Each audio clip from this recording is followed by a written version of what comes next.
Good evening, ladies and gentlemen.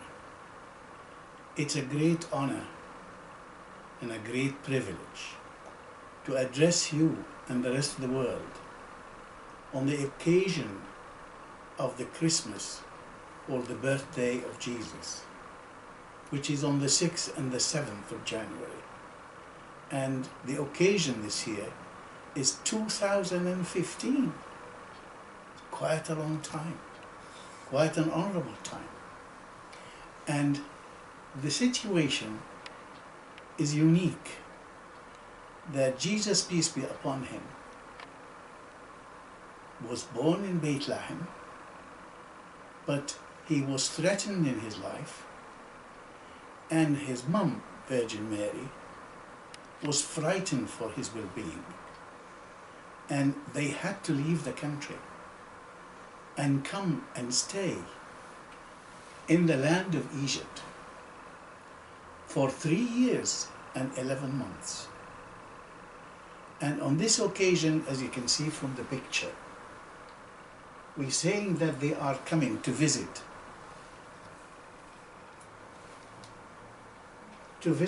the land of the Pharaohs.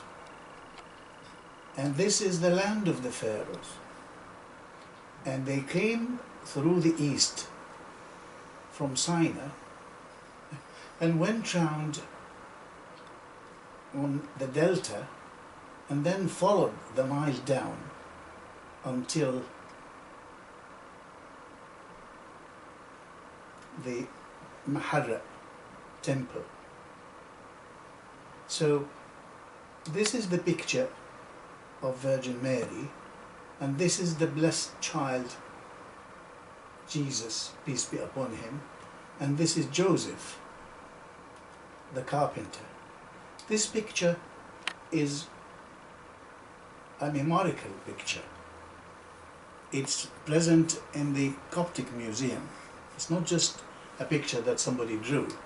It's something that has been recognized. And on this occasion, the whole of the world was surprised. There was a surprise waiting for everybody. And this surprise is the President of Egypt, Abdel Fattah al-Sisi, the 6th President of Egypt and the current existing one, made a surprise visit to St. Mark's Coptic Orthodox Cathedral in Cairo on Wednesday, the 6th of January 2015. And that is during the Christmas service performed by His Holiness, the Pope Tewodros II, which is the 118th Pope of Alexandria and the Patriarch of the See of St. Mark. So he is in control of all the Coptic faith all over the world.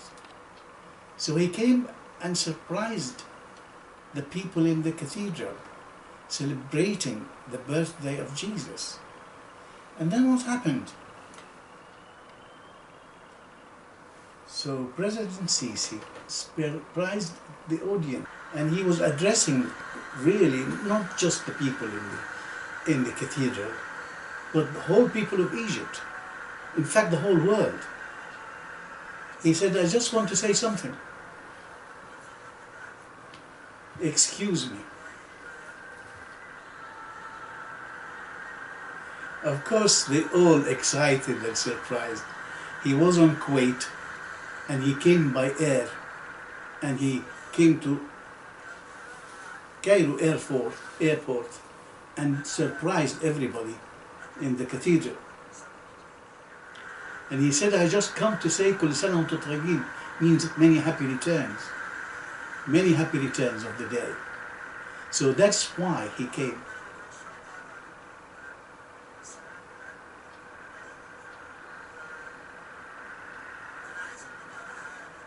He said, I want to say something to you. During thousands of years,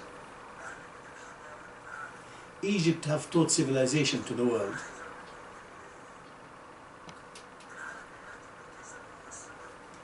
And the world is still waiting from Egypt in these circumstances. People said, "We love you, Sisi." So I said, "We also love you." It's very natural and normal with the people.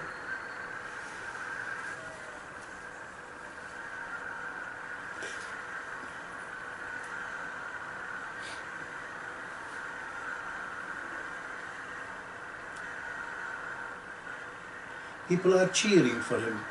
You can see now how many there are, in thousands.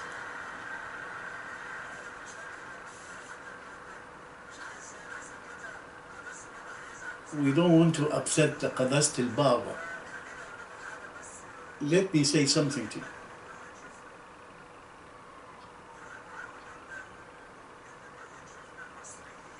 It's important that the world look at us and see us as Egyptians. Nobody should say to anybody anything except Egyptians. We're all Egyptians.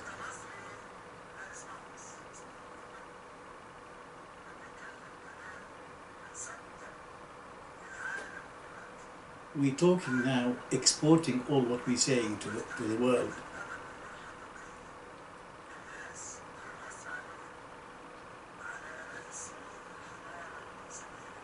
Over time and over the years, Egypt taught civilization to the world. We teach humanity, and it will all come out from Egypt. So we should be nothing but Egyptians. No division among us, just Egyptians.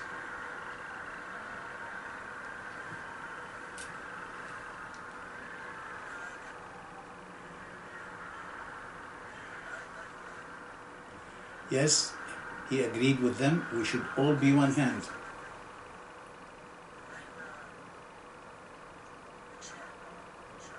And we shall, all being well, we live in our country together, and we have room for each other, and we shall love each other, and we shall love each other properly,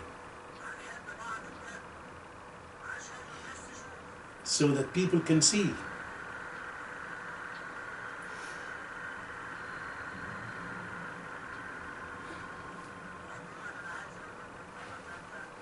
I won't say again,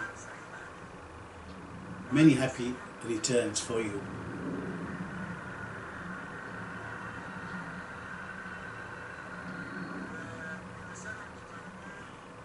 And happy new year to you.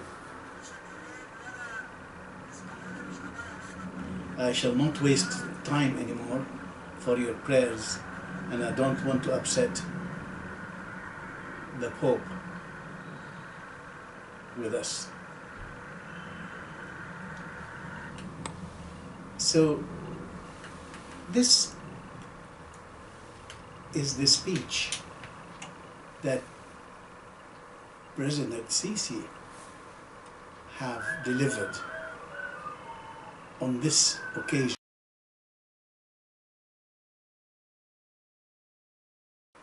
Who is this lovely little boy? Peace be upon him. What do we know about him? Did he arrive to Egypt unknown? No.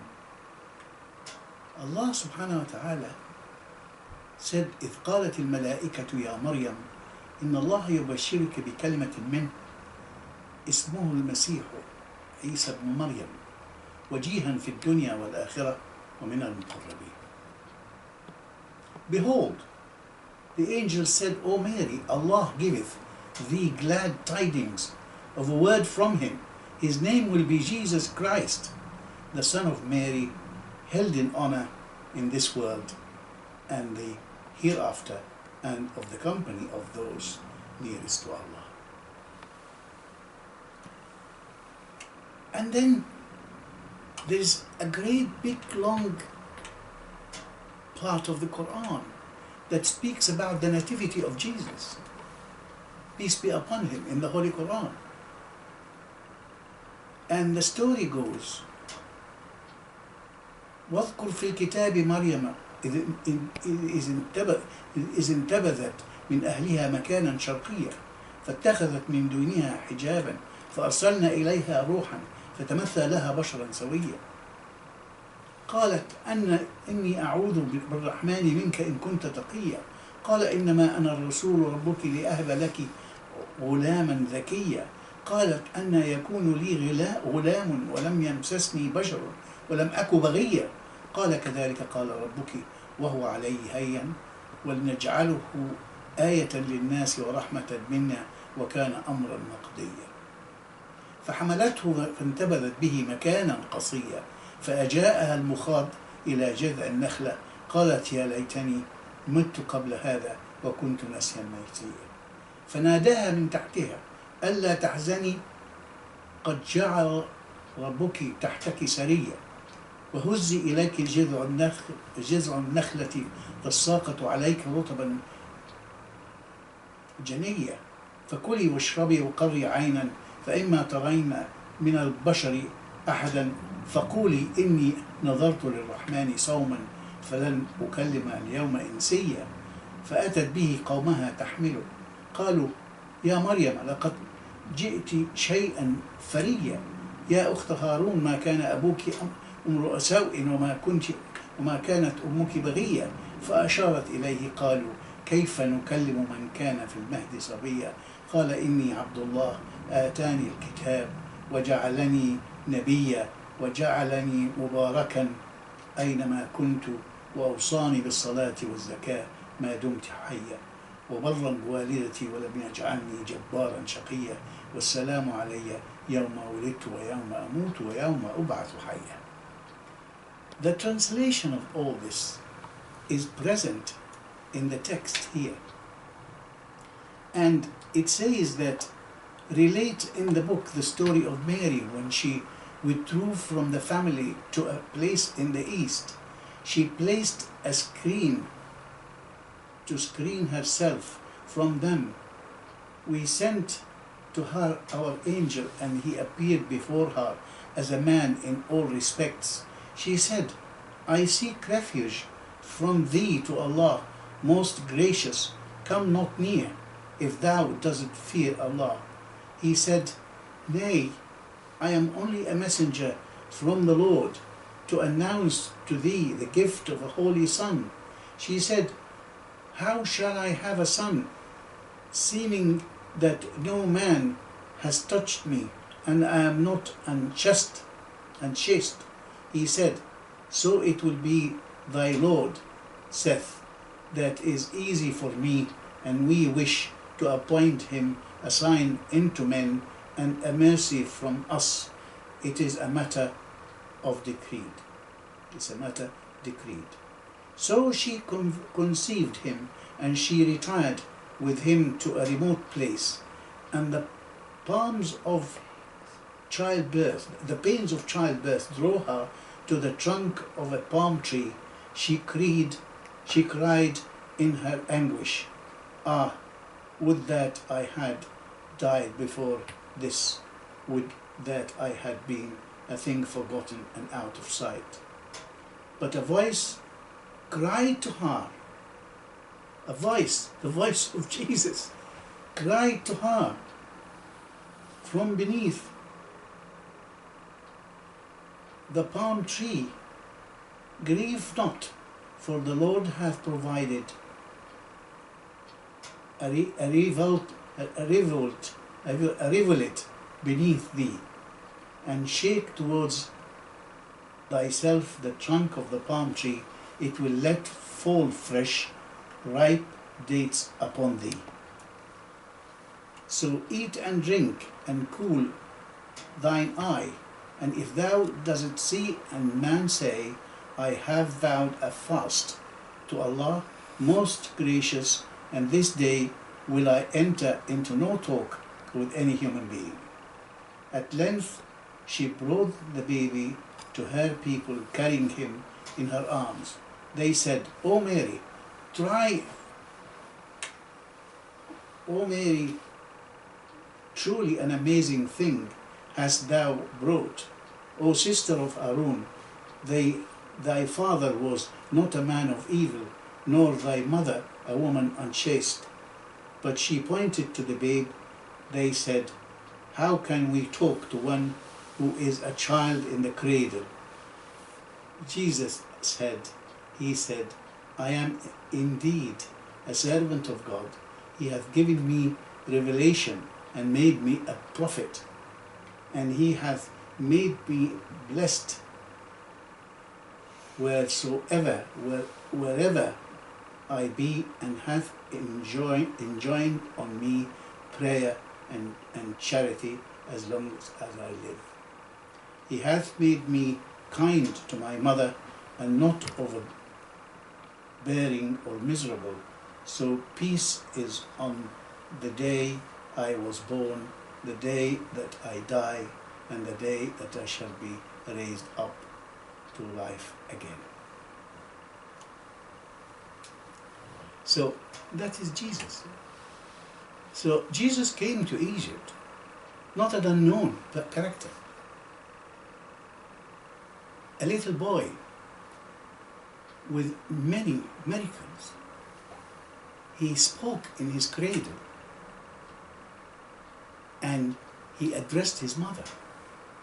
And his mother made him her lawyer to speak to others and to defend her from being accused of being a bad woman. So that is Jesus now, who is coming to Egypt and to the Holy Family with him to come to Egypt.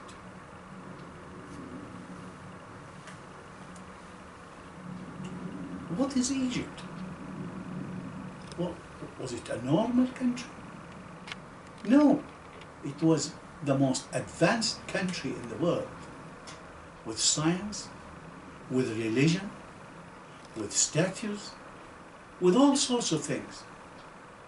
And I'm showing you here the gods, the goddess Mat, and then they have their own writing, the hieroglyphics, which I will explain to you later what it is. And it became a secret for a very long time. And you can see all these drawings are in fact letters. And I will give you a few examples when I come to it. And this is presumably God. This is presumably God. Amun-Ra. The whole kingdom of ancient Egypt worshipped him. Amun-Ra had children, not through marriage, but through eruption. And two of his children, Jeb, the earth god, and Not, his wife, which is also his sister, who formed the vault of the sky. You can see that's her making the vault of the sky, and Jeb is trying to reach her with his male organ.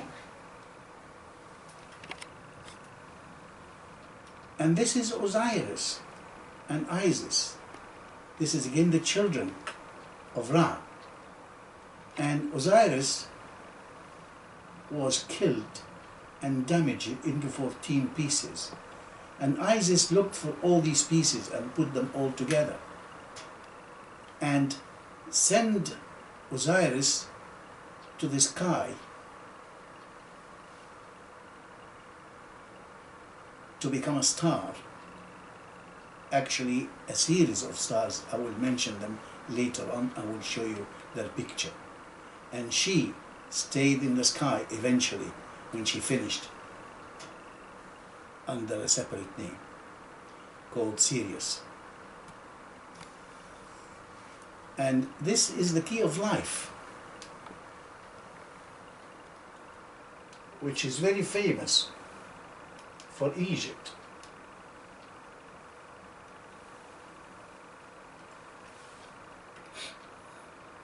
So the cross has always been honored since ancient Egyptian time.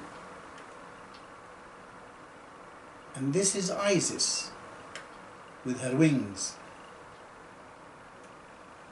And Isis was very respected and well thought of. So in Rome, she had a cult of Isis flourished in Italy well into the 6th century, 2 centuries after the introduction of Christianity. This is the Eye of Horus, and this indicates all the knowledge.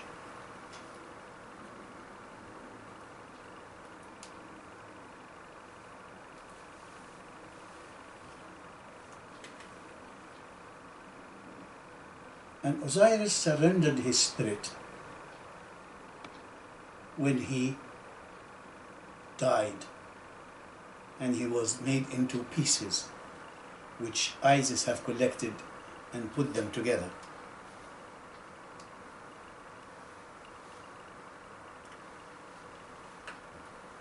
The ancient Egyptians believed in a day of judgment and a life after death. Osiris was sacrificed and became the king of the dead.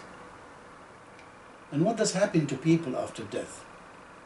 After death, a person is judged by Osiris. If his body is not found, he can go on further. He can go no further than Amanti, which is a certain amount of land. His soul has to be reborn until he fulfills the 42 commandments through reincarnation. Mummifying stops this process.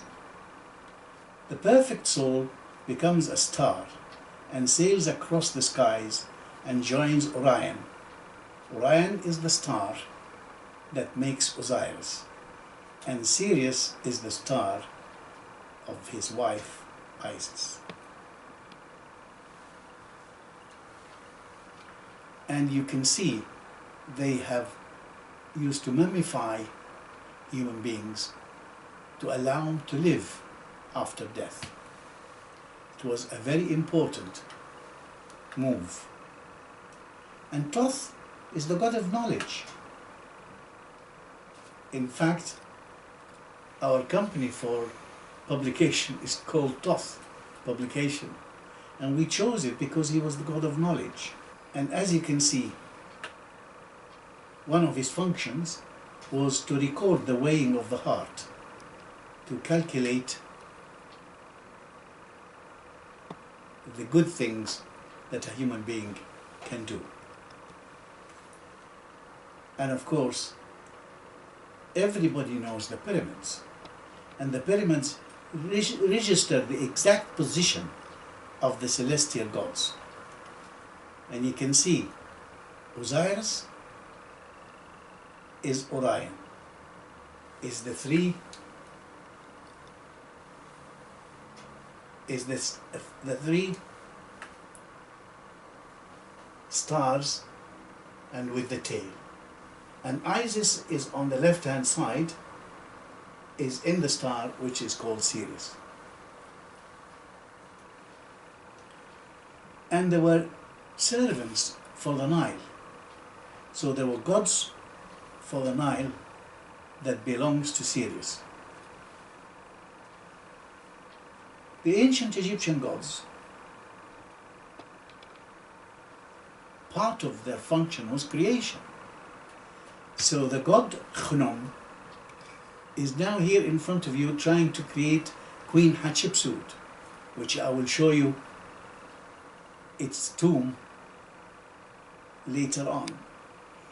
Her body and soul are created separate, as you can see here, and he does the soul and the body separate. And then also the ancient Egyptian beliefs always believed in three gods. So there is Trinity of Thebe, made of Ammon, Nut, and Consort. And there is the Trinity or the Triad of Elephantine, made out of Chnon, Satit, and Anquit. And the Triad of Memphis made Ptah, Sekhmet, and Imhotep. These have got great significance because it did affect the Christianity and the faith of Christianity later on. And then even ancient Egypt featured in the life and in the history of the Masons. The great Masonic emblem, this structure which is triangle, and the Masons wear it as a skirt on their body. You can see it here, the Pharaoh Osiris in the Masonic communication with the High Grand Master disguised in ibis mask. He has just been invested with the triangular Masonic apron on the right, surmounted by the copra of the serpents, which they always have it for royalty. He also grasps the Grand Masonic. If you look at his hand, you find that he is grasping the Grand Masonic emblem, or the key of life, which is on the right hand side and in his hand of the right hand. And this is Hatshepsut, which I mentioned earlier too. That is her temple. And this is the Valley of the King, that most of the kings and the queens and the pharaonic statues in history is hidden in this area. What about ancient Egyptian religion and Christianity? Saint Athanasius, which was born in Alexandria in Egypt in 293, he introduced the Trinity in his famous creed, which was agreed at Nicaea in 325 AD. He declared in 367 AD that the canons of Christianity were fixed and unaltered and have remained as such until now. He died in May the 2nd, 373 AD. And that is a very important Egyptian, and he is very important in the Christian faith. And this is Saint Athanasius and the Nicene Creed. And this is on the walls of the churches of Rome. And here Constantine at Nicaea in 325 AD, you can see here celebrating Christianity. The ancient Egyptian writings which I mentioned earlier on, and the papyrus, and you can see in the background the title here is on papyrus, and this is the papyrus leaves. And the hieroglyphics, as you can see here, the sounds, you see the sound of D, the sound of DJ, the sound of H here, the sound of R above it, the sound of N, the sound of M, the sound of F. So all these pictures or animals or drawings or whatever it is will indicate a letter. And the table here shows the hieroglyphics and the demotic, which is the origin of the spoken language. And this table is a table from Champollion, who have discovered the hieroglyphics. And this table shows the Arabic writings and the Hebrew against one another. And for those who have no idea where the papyrus come from, you can see the papyrus here, and the people are collecting it, and then they take it and cut it and make it like this, and after a certain length of time it becomes the papyrus that we know. So we've got the ancient Egyptians lived 7 millennia, 7,000 years, and the Bible has got a history, goes back 6,000 years of the Bible. So they more or less go hand in hand, and that's why most of the prophets that we know of and the messengers of God have been to Egypt. And my wife is the one that helps me with the computers, and you can see here a computer illustration generated picture showing Prophet Moses as light, and when he threw his stick it became a snake, and then Ramses II presenting his firstborn son to Anubis on the left here. That's his son. And then on the right, Isis in the far right. We all know the story of how our colleagues, the Jews, had to leave Egypt in an exodus. It's a famous event.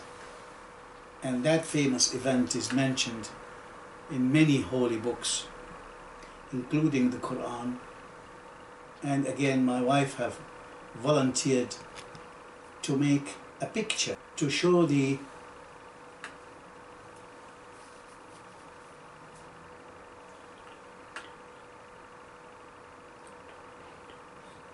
tornadoes. You see the tornadoes?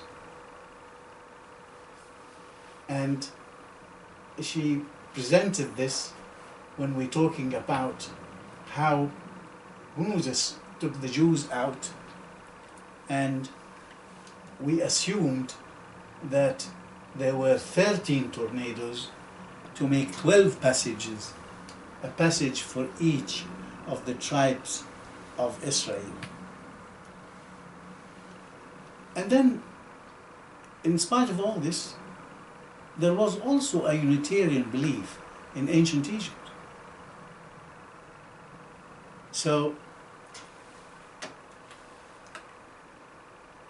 Akhenaten and Nefertiti, as you can see them here, sitting down, and this is a statue on the walls of Egypt. And there is a little stone here. This stone is very, very important. And it was thought that this stone is the stone of destiny. Akhenaten believed in one God. Not all these statues and not all these gods, but he believed in only one. And the story goes, he was deposed from Egypt. His daughter was deposed. Her name was Scota, and she was married to Gaythelus.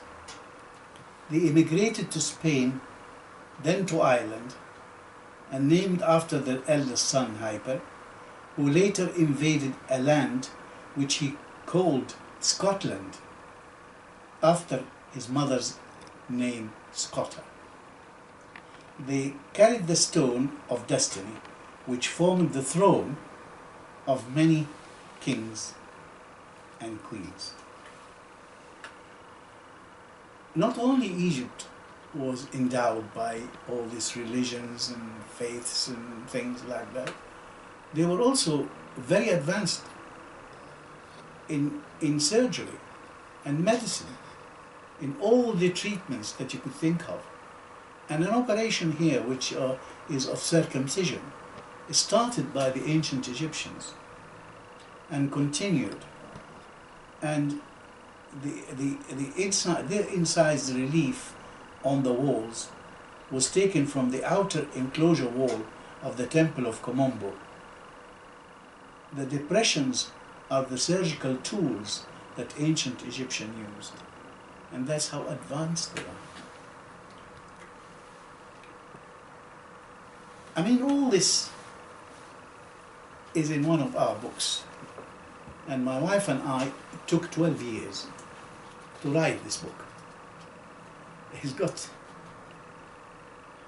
640 references and about 160 pictures from all over the world, and it speaks about the history of Christianity with facts. We didn't say anything ourselves.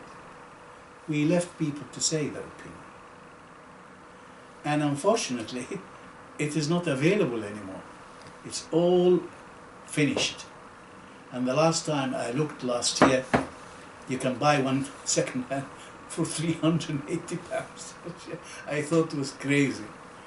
So that is the book that tells the story of Christianity. Non-biased, independent. So the flight of Jesus now, peace be upon him, and his Holy Family into Egypt. As you can see here, the map in front of you shows by markings where he went. And the tortuous trails of the passage in Sinai and subsequent travels to Egypt are chronicalized by Pope Theophilus, the 23rd Patriarch of Alexandria, and he was in 384 to 412 AD.